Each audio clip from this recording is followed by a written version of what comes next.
नमस्कार, देश न्यूज में आपका स्वागत है। मैं हूं आपके साथ सूरज पाठक। हम अपने खास कार्यक्रम में समसामयिक और राजनीतिक मुद्दों की चर्चा करते हैं और आज एक और राजनीतिक मुद्दे को लेकर मैं आपके साथ रूबरू हूं।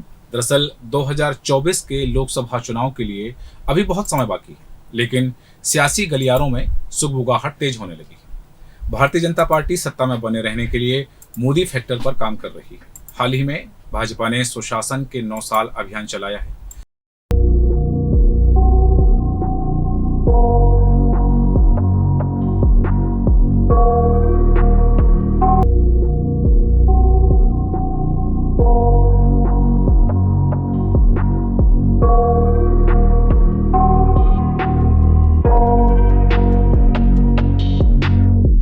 मोदी सरकार के 9 साल पूरे होने पर पूरे देश में केंद्र सरकार की उपलब्धियां बताई जा रही हैं।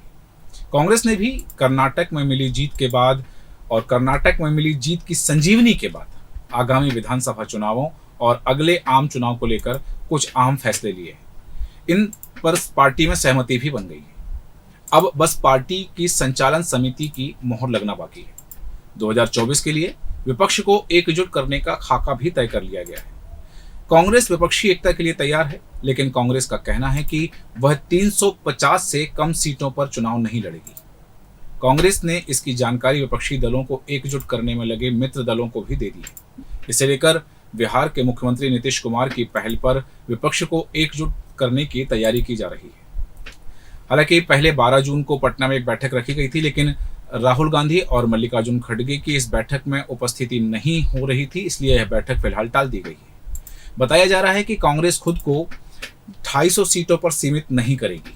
आपको बता दें कि हालांकि नीतीश कुमार और ममता बनर्जी जैसे विपक्षी एकता के पक्ष वाले नेता यह भी संकेत दे रहे हैं। पार्टी में यह बिल्कुल स्पष्ट मत है कि विपक्षी एकता के नाम पर क्षेत्रीय दल कांग्रेस का वोट और विचार और जनाधार चाहते हैं, लेकिन उनके पास इसके बदले में देने के लिए कुछ नहीं है। राहुल गांधी ने भी यही संकेत दिया है। उनका कहना है कि एकता के लिए कुछ गिव एंड टेक करने होंगे।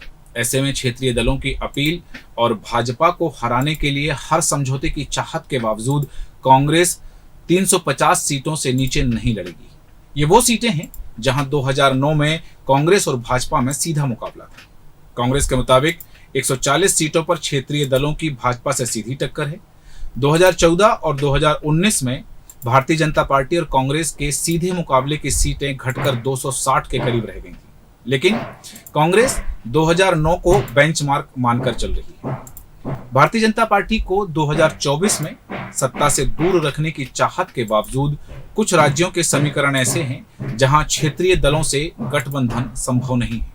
कांग्रेस इन दलों के साथ विपक्षी एकता का मंच साझा करने के लिए तैयार है, लेकिन चुनावी समझौते की गुंजाइश नहीं है।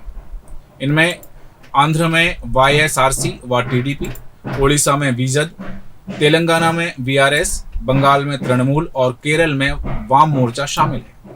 पंजाब और दिल्ली में आम आदमी पार्टी से गठबंधन पर कांग्रेस में ज्यादा संदेह है। पार्टी इन राज्यों में वोट घटाकर क्षेत्रीय दलों को मौका देना नहीं चाहती है। इस बार पंजाब में आम आदमी पार्टी ने विधानसभा चुनाव भी जीता है। हालांकि 2019 के आम चुनाव में कांग्रेस को 40.1% और आम आदमी पार्टी को 7.4% वोट मिले थे। वहीं दिल्ली में भारतीय जनता पार्टी ने सभी 7 सीटें जीती थीं, पर कांग्रेस का वोट शेयर 22.51% और आम आदमी पार्टी का वोट शेयर 18.11% था।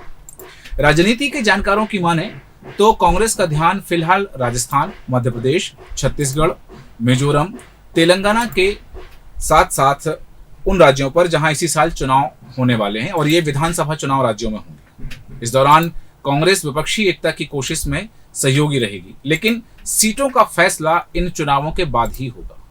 कांग्रेस के सामने सबसे बड़ी चुनौती होगी कि वह राज्यों के क्षेत्रीय दलों के साथ समन्वय बिठाकर चुनाव लड़े, क्योंकि सभी की अपनी महत्वाकांक्षाएं हैं।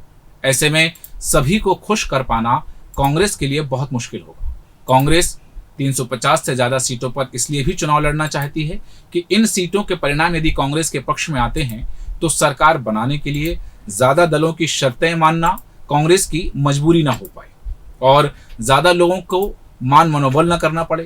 कांग्रेस के लिए सभी को साधना बड़ी चुनौती होगा और यह चुनौती कांग्रेस कैसे पूरी करेगी यह वक्त बताएगा। अब देखना दिलचस्प होगा कि वाईएसआरसी, टीडीपी, वीजद, वीआरएस, तृणमूल और वाम मोर्चा के साथ साथ आम आदमी पार्टी के साथ कांग्रेस कैसे सामंजस्य बिठा पाती है। हालांकि कांग्रेस के 350 सीटों पर चुनाव लड़ने के बाद में और इस आंकड़े पर कांग्रेस अड़ी हुई है कि वह 350 से कम सीटों पर चुनाव नहीं लड़ेगी, उससे ज्यादा सीटों पर चुनाव लड़ सकती है। तो क्या जो विपक्षी एकता है, जो गठबंधन है, वह इस पर रहेगा या फिर दरार पड़ेगी या दरार पड़ चुकी है और इसका परिणाम कांग्रेस में जिन राज्यों में विधानसभा चुनाव होने वाले हैं वहां और 2024 के लोकसभा चुनाव में कांग्रेस पर कितना असर पड़ेगा, यह देखना दिलचस्प होगा। हमारे खास कार्यक्रम में आज इतना ही। एक और ऐसे ही समसामयिक और राजनीतिक मुद्दे को लेकर के आपसे फिर रूबरू होंगे। तब तक के लिए मुझे दीजिए इजाजत। बने रहें देश न्यूज के साथ। नमस्कार।